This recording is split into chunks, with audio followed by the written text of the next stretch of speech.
অত্যন্ত গুরুত্বপূর্ণ একটি নিউজ।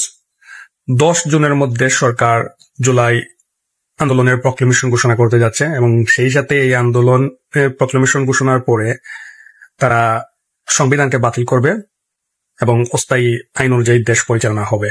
সেই সাথে তারা তাদের নতুন রুল অনুযায়ী রাষ্ট্রপতিকে তারা ক্ষমতাচ্যুত করবে জোরপূর্বক এবং সেনাবাহিনীর প্রধানকে ওয়াকারুজ্জামানকে তারা জননেত্রী শেখ হাসিনার সঙ্গী হিসাবে তারা গ্রেফতার করে গৃহবন্দী করবে।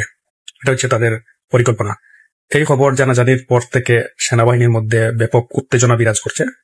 তাই যে কোনো মুহূর্তে সেনাবাহিনীর দ্বারা বড় কোনো নিউজ আসতে যাচ্ছে, যে কোনো মুহূর্তে। খবরটি সবাই শেয়ার করে দিন, ইনশাল্লাহ ভালো কিছু হতে যাচ্ছে। জয় বাংলা, জয় বঙ্গবন্ধু।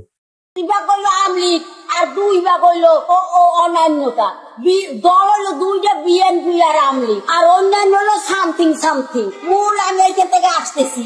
তখন জিজ্ঞেস করছি আজকে কিসের খাবার এটা, তখন হুজুর বললো যে এটা আওয়ামী লীগ মারা গেছে তার খাবার। আমি বললাম আওয়ামী লীগ মারা গেছে বলছে কোন শালা? আওয়ামী লীগ এই দেশটা স্বাধীন করছে, জন্ম দিয়েছে, তাই সে তো আর মারা যাইতে পারে না। আমি প্রশ্ন রাখলাম, তোমরা পশ্চিম পাকিস্তানকে পশ্চিম বাংলাদেশ ঘোষণা দিয়া নেতা সাজবো পল্টু মস্তানরা, তারপর তোমাদের নেতা মানবো, এর আগে না। এটা একজনে স্বাধীন কইলে গেছে, স্বাধীন করা জায়গায় হওয়া পাতে বেগুন দিও না।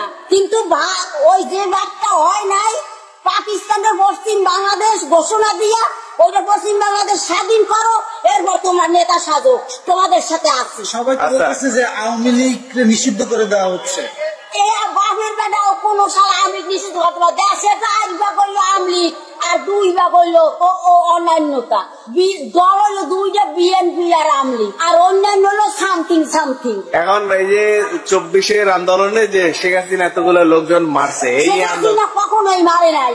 আমরা দাঁড়াই দেখছি, আমরা দেখছি সাধারণ পরিবেশে কারা মারছে আমরা দেখছি, টোকাইরা মারছে। ওইয়া কইও না, এই টোকাইরা অস্ত্র পাইলো কই? শেখ হাসিনা ব্যবস্থা নেয় নাই কেন এদের উপর? টোকাইরা অস্ত্র তো দেশে বিদেশিরা আমাকে দ্বারে তথ্য নিতে আসে, আইসা গোয়েন্দা তো আর বুঝি না, বলে ও চাষিরা জানো যে এই দেশটা আর্মি 1500,000 কোটি টাকা ঘুষ দিয়ে আর্মিরা সঠিক পদক্ষেপ নেয় নাই। শেখ হাসিনা একজন যদি দেশপ্রেমিক থাকে সে শেখ হাসিনাই ছিল, আর কেউ দেশপ্রেমিক নাই এই দেশে। তাহলে এই যে ইন্ডিয়া থেকে লোকজন আইসেছে, লোকজন মারলো, ইন্ডিয়া থেকে লোকজন আসে, ভুয়া কথা। এগুলো তোমরা প্রমাণ দাও, লিখিত ভাবে প্রমাণ দাও, আমরা দেখাও। তারাও তো বলে যে আমাকে প্রমাণ দাও যে আমরা ইন্ডিয়াটা আইছি, ইন্ডিয়ার দেশটা স্বাধীন করার সহযোগিতা করছে, ইন্ডিয়াটা মাল না আনলে আমরা খাইতে পারি না, আমাকে সবই ইন্ডিয়াটা পানি চালের দেশ ভাসিয়ে যায়। সেটা কিনা বলা যেতে চায় নাই, তারে আর্মিরা সসম্মানে দেশে খুঁজে আইছে লিখিত ভাবে,